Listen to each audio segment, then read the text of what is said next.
ਸਾਰਿਆਂ ਨੂੰ ਰਮਨ ਬਿਸ਼ਨੋਈ ਵੱਲੋਂ ਪਿਆਰ ਭਰੀ ਸਤਿ ਸ੍ਰੀ ਅਕਾਲ। GTB school ਸਾਧੂਸਰ। ਅੱਜ ਆਪਾਂ ਜਮਾਤ 10ਵੀਂ ਦੇ ਬੁੱਕ ਸਾਹਿਤ ਸੁਗੰਧੀਆਂ ਦੇ ਵਿੱਚ ਕਹਾਣੀ ਪਾਰਟ ਯਾਨੀ ਤੀਜਾ ਪਾਰਟ ਦਾ ਪਹਿਲਾ ਲੈਸਨ ਪੜਾਂਗੇ। ਇਹਦਾ ਪਹਿਲੇ ਲੈਸਨ ਦਾ ਨਾਮ ਹੈ ਪਹੁੰਤਾ ਪਾਂਥੀ। ਇਹ ਇੱਕ ਮੁਸਾਫਿਰ ਜਿਹੜਾ एक रेल गड्डी उत्ते सफ़र करने वाले बंदे की यात्रा बारे दस्या गया है। इस दे लेखक है गुरबख्श सिंह जी प्रीत लड़ी।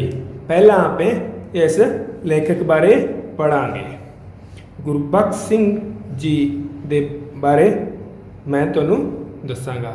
गुरबख्श सिंह प्रीत लड़ी जी पंजाबी साहित्य खेत्र विच प्रमुख वार्तककार वजों जाणिया जांदा है। वार्तक रचना के नाल नाल कहानी उपर भी उसकी पूरी पकड़ है। जिहड़े गुरबख्श सिंह प्रीत लड़ी जी है वो वार्तक लिखते प्रमुख रूप में वार्तक लिखण वाले मन्ने जाते हैं, पर उन्होंने कुछ कहानियां भी लिखियां हैं। उसने अपनियां कहानियां जरिए अपने जीवन फलसफे नूं पाठकों तक पहुँचाउण की पूरी वाल लाई। मतलब उन्होंने अपनी कहानियां नूं जीवन बारे दस्सण लई पूरा जोर लाया है। गुरबख्श सिंह प्रीत लड़ी जी का जन्म 1895 विच सरदार सोहरा सिंह जी के घर सियालकोट विच होया। उसने इंजीनियरिंग की पढ़ाई पिछों अमरीका का राह चुनिया। 1913 ईस्वी विच उसने प्रीत लड़ी नाम का एक प्रसिद्ध रसाला भी कढ़ के पंजाबी पत्रकारी खेत्र विच अपना चंगा नामना खटिया। भी उन्होंने एक रसाला भी लिखिया ते उस नाल उन्होंने पंजाबी खेत्र विच एक अहम रोल पैदा किया। अमरीका, ईरान, रूस आदि मुल्कों के शेयर करन उपरंत उत्थों दीयां चंगियां गल्लां नूं अपनी रचनाकारी का हिस्सा बनाया। मतलब उन्होंने हर क्षेत्र दा यात्रा की ते अपनी यात्रा बारे उन्होंने बहुत कुछ चंगियां गल्लां सीखियां ते अपनी रचनाकारी का भी उन्होंने हिस्सा बनाया। अनोखे ते इकल्ले प्रीत कहानियां, नागप्रीत दा जादू, पीणा विनोद, सबनाम, भाभी मैना, प्रीतां दे पहरेदार आदि उसके प्रमुख कथा संग्रह हैं। उन्होंने इन्हां नामां तो एक कथा संग्रह मतलब किताबां लिखियां हैं। उन्होंने बारे पूरी किताब लिखी है। उसने कहानी कला की सब तो वड्डी खूबी यह है कि यह कहानी पाठक नूं अपने नाल जोड़न की पूरी समर्था रखती है। उस दियां कथा जुगतां पाठक नूं रोचक शैली नाल बनाई रखदियां हैं। उन्हां दी कहानी की एक प्रमुख विशेषता यह है कि पूरी तरह पढ़न वाले नूं जोड़ के रखती है। रोचक कहानियां लिखते हैं। पहुंता पांती कहानी उसने जीवन फलसफे की महत्वपूर्ण उदाहरण है। उसकी कहानी में नायक मेजर साहब अपने विवाहिक पहलू राही रिश्ते बनाने निभाने विच अहम मिसाल पेश करता नज़र आता है। रेल गड्डी विच मुसाफिरां नाल उसका रवैया सुभानुभूति वाला है। वह मुसाफिरां दा प्रेरणा स्रोत बन के समाज विच नवीं सोच दिंदा है हुंदा है ते कहानीकार इस किस्म के नायक नूं पहुंता पांती की संज्ञा दिंदा है। पहुंता पांती तो भाव पहुंचिया हुआ मुसाफिर विषय की कला पक्षों यह कहानी पंजाबी दियां सिरमौर कहानियां विचों आखी जा सकती है। जिहड़ा पहुंता पांती है इसकी संज्ञा देंदे है गुरबख्श सिंह जी प्रीत लड़ी। इसका ये मतलब है कि एक पहुंचा हुआ मुसाफिर, एक चंगा मुसाफिर जो यात्रा कर सकते हैं। जो पहुंता पांती कहानी है वो पूरे मुसाफिर के इर्द गिर्द घूमती है। हुण आपां स्टार्ट करते हाँ पहुंता पांती कहानी। पहुंता पांती अमृतसरों लुधियाने वल गड्डी आ रही सी। तीसरे दर्जे खचाखच भरे हुए सन। सारी गड्डी भौं भुआ के एक भारा जिहा सज्जण एक डब्बे अगे आ खलोता ते मिन्नतां कीतियां, पर अंदरलियां ने झाड़ छड्डिया। कोई थां नहीं। वो निमूंझणा जिहा हो के हिलण ही लगा सी कि अंदरों किसी ने आख्या, थां कोई नहीं, तुसी आ जाओ। जिहड़ी गड्डी है वो सफ़र कर रही सी ते एक मतलब भारी शरीर का बंदा सारे डब्बियां ते घुम घुमा के उस डब्बे अगे आके ਖਲੋਤਾ ਸੀ ਤੇ ਅੰਦਰ ਚੜ੍ਹਨ ਦੀ ਮਿੰਨਤਾਂ ਕੀਤੀਆਂ, ਪਰ ਅੰਦਰਲੀ ਜਿਹੜੀ ਸਵਾਰੀਆਂ ਸੀ ਉਹਨਾਂ ਨੇ ਉਹਨਾਂ ਨੂੰ ਇਹ ਕਹਿ ਕੇ ਮੋੜ ਦਿੱਤਾ ਕਿ ਇੱਥੇ ਕੋਈ ਥਾਂ ਨਹੀਂ। ਤੇ ਅੰਦਰੋਂ ਇੱਕ ਆਵਾਜ਼ ਆਈ, ਥਾਂ ਕਿਉਂ ਨਹੀਂ ਜੀ, ਤੁਸੀਂ ਆ ਜਾਓ, ਮਤਲਬ ਤੁਸੀਂ ਅੰਦਰ ਆ ਜਾਓ। ਇਹ ਕੋਈ ਫੌਜੀ ਵਰਦੀ ਵਿੱਚ ਸਰ। ਇਹਨਾਂ ਦੇ ਦੋ ਸਿਪਾਹੀ ਇਹਨਾਂ ਨੂੰ ਮੇਜਰ ਸਾਹਿਬ ਆਖਦੇ ਹਨ। ਬਾਹਰਲਾ ਸੱਜਣ ਅੰਦਰ ਧੁੰਸ ਕੇ ਇਹਨਾਂ ਦੇ ਕੋਲ ਜਾ ਖਲੋਤਾ। 1-2 ਮਿੰਟਾਂ ਬਾਅਦ ਉਹਨਾਂ ਨੇ ਆਖਿਆ, ਉਸ ਅਖੀਰਲੀ ਸੀਟ ਤੇ ਬੈਠੇ ਆਦਮੀ ਨੇ ਅਗਲੇ ਸਟੇਸ਼ਨ ਤੇ ਉਤਰ ਜਾਣਾ ਹੈ, ਤੁਸੀਂ ਕਿਸੇ ਤਰ੍ਹਾਂ ਉੱਥੇ ਪਹੁੰਚ ਜਾਓ, ਮਤਲਬ ਤੁਸੀਂ ਉਸੇ ਥਾਂ ਕਿਵੇਂ ਪਹੁੰਚ ਜਾਓ।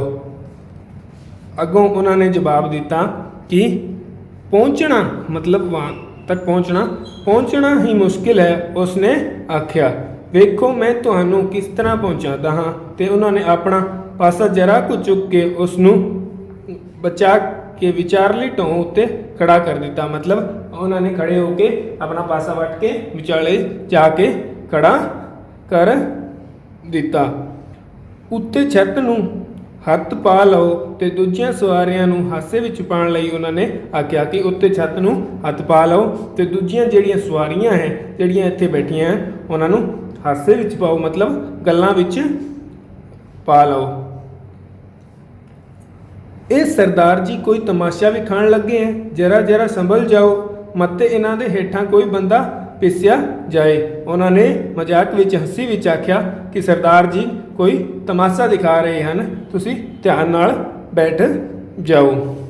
ਭਾਰੇ ਸਰੀਰ ਵੱਲ ਵੇਖ ਕੇ ਸਵਾਰੀਆਂ ਹੱਸੀਆਂ ਤੇ ਸਭ ਨੇ ਢੋਹ ਨਾਲ ਪਿੱਠਾਂ ਕਰ ਲਈਆਂ ਤੇ ਦੂਜੇ ਸਿਰੇ ਪਹੁੰਚ ਗਿਆ ਤੇ ਸਟੇਸ਼ਨ ਆਉਂਦਿਆਂ ਹੀ ਸੀਟ ਖਾਲੀ ਹੋਈ ਤੇ ਉਹ ਆਰਾਮ ਨਾਲ ਬਹਿ ਗਿਆ ਤੇ ਸ਼ੁਕਰੀਆ ਵਜੋਂ ਦੂਜੇ ਮੇਜਰ ਸਾਹਿਬ ਨੂੰ ਹੱਥ ਜੋੜੇ। ਮਤਲਬ ਜਿਹੜੀਆਂ ਸਵਾਰੀਆਂ ਸੀ ਉਹ ਸਾਰੀਆਂ ਹੱਸੀਆਂ ਤੇ ਆਪਣੀ ਢੋਹ ਮਤਲਬ ਸਾਈਡ ਤੇ ਪਿੱਠ ਲਾ ਕੇ ਬੈਠ ਗਈਆਂ। ਤੇ ਅਗਲੇ ਸਟੇਸ਼ਨ ਜਦੋਂ ਆਇਆ ਤਾਂ ਉਹ ਸਵਾਰੀ ਸੀਟ ਵਾਲੀ ਸੀਗੀ ਉਹ ਉਤਰ ਗਈ ਤੇ ਉੱਥੇ ਜਾ ਕੇ ਉਹ ਭਾਰਾ ਆਦਮੀ ਜਾ ਕੇ ਬੈਠ ਗਿਆ ਤੇ ਮੇਜਰ ਸਾਹਿਬ ਨੂੰ ਹੱਥ ਜੋੜ ਕੇ ਧੰਨਵਾਦ ਕੀਤਾ। ਉਸ ਸਟੇਸ਼ਨ ਤੇ ਉਤਰਦਿਆਂ ਤਾਂ ਇੱਕ ਸੀ, ਪਰ ਚੜ੍ਹਨ ਵਾਲੇ ਦੋ ਆ ਗਏ। ਬੂਹੇ ਅੱਗੇ ਖਲੋਤੇ ਸਿਪਾਹੀਆਂ ਨੇ ਝਿੜਕ ਛੱਡਿਆ। ਉਹਨਾਂ ਦੋਵਾਂ ਨੇ ਬੜੇ ਹੀ ਤਰਲੇ ਕੀਤੇ। ਮੇਜਰ ਸਾਹਿਬ ਨੇ ਫੇਰ ਆਖਿਆ, ਆ ਜਾਣ ਦਿਓ।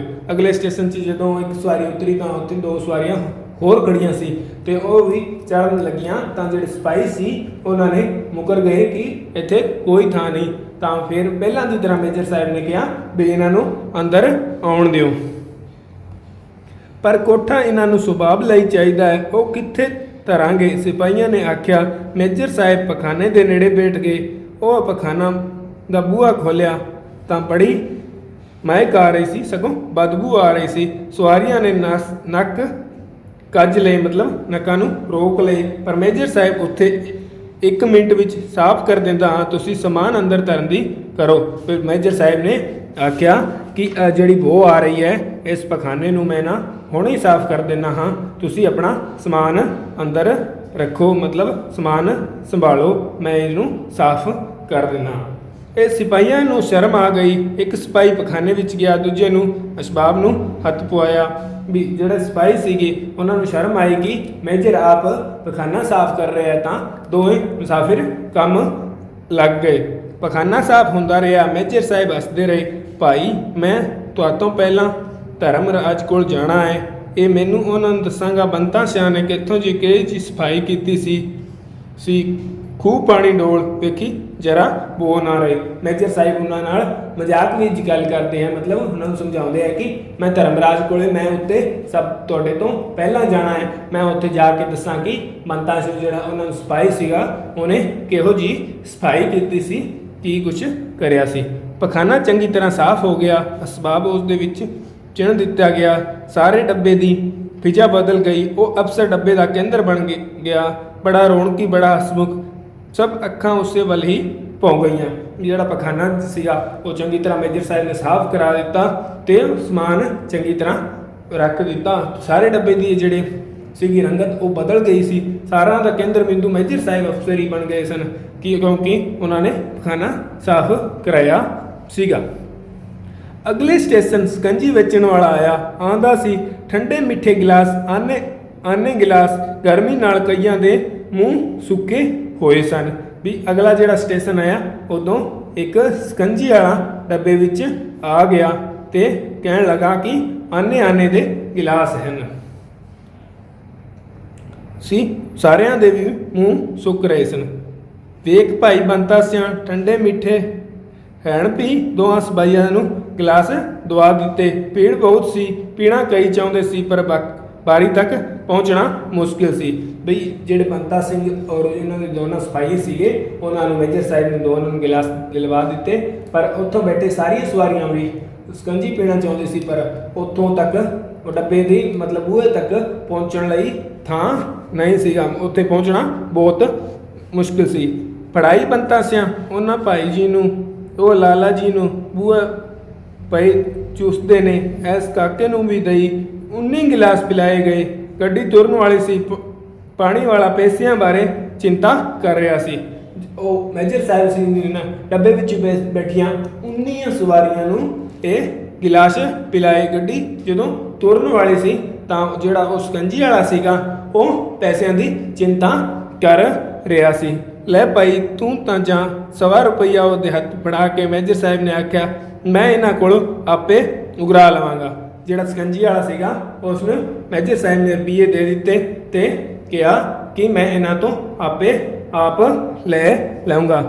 ਸਵਾਰੀਆਂ ਦੇ ਦਿਲਾਂ ਵਿੱਚ ਉਸ ਹੱਸੂ ਕਰਦੇ ਮੇਜਰ ਦੀ ਬੜੀ ਇੱਜ਼ਤ ਬਣ ਗਈ। ਉਹਨਾਂ ਨੇ ਆਪੋ ਆਪਣੇ ਪੈਸੇ ਹੱਥੋਂ ਹੱਥੀ ਖਿਲਾਉਣੇ ਸ਼ੁਰੂ ਕਰ ਦਿੱਤੇ, ਪਰ ਮੇਜਰ ਸਾਹਿਬ ਨੇ ਝੋਲੀ ਅੱਡ ਕੇ ਹਾਸੇ ਵਿੱਚ ਗੱਲ ਉਡਾ ਦਿੱਤੀ ਕਿ ਉਹਨਾਂ ਦੀ ਜਿਹੜੀ ਸਕੰਜੀ ਪਿਲਾਈ ਸੀ ਉਹਦੇ ਨਾਲ ਸਵਾਰੀਆਂ ਦੇ ਸਾਰੇ ਦੀ ਬੜੀ ਇੱਜ਼ਤ ਬਣ ਗਈ ਸੀ ਤੇ ਮੇਜਰ ਸਾਹਿਬ ਦੇ ਰੁਪਈਏ ਆਪੇ ਆਪ ਇਕੱਠਾ ਕਰ ਰਹੇ ਸੀ। ਆਨਾ ਮੈਂ ਨਹੀਂ ਲੈਣਾ, ਜੇ ਦੇਣਾ ਹੈ ਤਾਂ ਨਾਟ ਪਾਓ, ਮੇਰਾ ਕੁਝ ਬਣੇ ਵੀ, ਮੈਂ ਛੁੱਟੀ ਕਰ ਜਾ ਰਿਹਾ। ਤੇ ਮਖੌਲ ਵਜੋਂ ਮੇਜਰ ਸਾਹਿਬ ਨੇ ਕਿਹਾ ਕਿ ਆਨੇ ਨਾਲ ਮੇਰਾ ਕੁਛ ਨਹੀਂ ਬਣਦਾ, ਜੇ ਦੇਣਾ ਹੈ ਤਾਂ ਕੋਈ ਨੋਟ ਨਾਟ ਰਹੋ, ਮੈਂ ਛੁੱਟੀ ਤੇ ਜਾ ਰਿਹਾ। ਸਭ ਨੇ ਆਨੇ ਮੁੜ ਗਏ ਤੇ ਲੋਕ ਉਸ ਨੂੰ ਭਗਦੇ ਦਿਲ ਵਾਲੇ ਅਫਸਰ ਕੋਲੋਂ ਝੜਦੇ ਚੰਗਿਆੜੀਆਂ ਵਿੱਚ ਮਸਤ ਹੋ ਗਏ। ਇਹਨਾਂ ਨੂੰ ਕਿਸੇ ਤੰਬਾਕੂ ਪੀਣਾ ਚਾਹਿਆ। ਨਾਲ ਦੇ ਨੇ ਆਖਿਆ, ਨਾ ਸਰਦਾਰ ਸਾਹਿਬ ਨੂੰ ਹੁੰਦਿਆਂ ਨਹੀਂ ਪੀਣਾ। ਮੇਜਰ ਸਾਹਿਬ ਨੇ ਸੁਣ ਲਿਆ ਤੇ ਹੱਸ ਕੇ ਬੋਲੇ, ਪੀਣਾ ਕਿਉਂ ਨਹੀਂ, ਬੇਸ਼ੱਕ ਪੀਓ, ਪਰ ਕੋਈ ਵਧੀਆ ਜਿਹਾ ਸਿਗਰਟ ਪੀਣਾ। ਉਹਨਾਂ ਨੇ ਵੀ ਉਹਦੇ ਨਾਲ ਪੂਰਾ ਮਖੌਲ ਕੀਤਾ ਕਿ ਪੀਣਾ ਹੈ ਤਾਂ ਕੋਈ ਸਿਗਰਟ ਪੀਓ, ਵਧੀਆ ਪੀਓ, ਤੇ ਕਿਉਂ ਨਹੀਂ ਪੀਣਾ। ਕਿਸੇ ਨੇ ਪੁੱਛਿਆ, ਵਧੀਆ ਨਾਲ ਕੀ ਫਰਕ ਪੈ ਜਾਏਗਾ, ਵਧੀਆ ਸਿਗਰਟਾਂ ਨੂੰ ਧੂਆਂ ਤਾਂ ਕਈ ਵਾਰੀ ਸਾਡੇ ਅੰਗਰੇਜ਼ ਅਫਸਰਾਂ ਸਾਡੇ ਮੂੰਹਾਂ 'ਤੇ ਮਾਰਿਆ ਹੈ, ਉਸ ਧੂਏ ਦੀ ਸਾਨੂੰ ਆਦਤ ਹੈ। ਪੀਣ ਵਾਲੇ ਕੋਲ ਵਧੀਆ ਸਿਗਰਟ ਨਹੀਂ ਸੀ, ਉਹ ਬੀੜੀ ਪੀਣ ਵਾਲਾ ਸੀ। ਸ਼ਰਮਾ ਗਿਆ ਤੇ ਕਹਿਣ ਲੱਗਾ, ਮੈਂ ਨਹੀਂ ਪੀਂਦਾ, ਕਿ ਮੈਂ ਜਿਹੜਾ ਸਿਗਰਟ ਹੈ ਉਹ ਨਹੀਂ ਪੀਂਦਾ, ਕਿਉਂਕਿ ਉਸ ਦੇ ਕੋਲ ਘਟੀਆ ਕਿਸਮ ਦੀ ਬੀੜੀ ਪੀਣ ਵਾਲਾ ਆਦਮੀ ਸੀਗਾ ਤੇ ਉਸਨੇ ਨਾ ਕਰ ਦਿੱਤੀ। ਜਦੋਂ ਮੇਜਰ ਸਾਹਿਬ ਨੂੰ ਬੀੜੀ ਦੀ ਸਮਝ ਆਈ ਤਾਂ ਉਹਨਾਂ ਨੇ ਆਖਿਆ, ਬੀੜੀ ਦਾ ਧੂਆਂ ਤੂੰ ਬਾਰੀ 'ਚੋਂ ਬਾਹਰ ਸੁੱਟ ਛੱਡੀ, ਨਾ ਸਾਡੇ ਵੱਲ ਮਾਰੀ, ਪਰ ਭਾਈ ਪੀ ਜ਼ਰੂਰ। ਤੇ ਉਹਨਾਂ ਨੇ ਮੇਜਰ ਸਾਹਿਬ ਨੇ ਕਿਹਾ ਕਿ ਤੂੰ ਭਾਵੇਂ ਬੀੜੀ ਪੀ ਲੈ, ਪਰ ਤੂੰ ਜਿਹੜਾ ਧੂਆਂ ਹੈ ਉਹ ਬਾਹਰ ਵੱਲ ਨੂੰ ਸੁੱਟ ਦੇਈ, ਸਾਡੇ ਅੰਦਰ ਨਾ ਆਵੇ। ਤੇ ਆਖ ਵੇਖ ਕੇ ਇਹਨਾਂ ਨੂੰ ਸੂਟਾ ਉਹਨਾਂ ਨੇ ਲਵਾ ਦਿੱਤਾ ਕਿ ਉਹ ਬੀੜੀ ਪੀ ਲਵੇ। ਅਗਲੇ ਸਟੇਸ਼ਨ ਸੀਗਾ। ਅਗਲੇ ਸਟੇਸ਼ਨ ਤੇ ਇੱਕ ਹੌਲਦਾਰ ਨੇ ਪਲੇਟਫਾਰਮ ਤੋਂ ਸਲੂਟ ਖੜਕਾਈ ਤੇ ਪੁੱਛਿਆ, ਸਾਹਿਬ ਆਪ ਆਪਣਾ ਡੱਬਾ ਛੱਡ ਕੇ ਕਿੱਥੋਂ ਕਿਉਂ ਆ ਗਏ।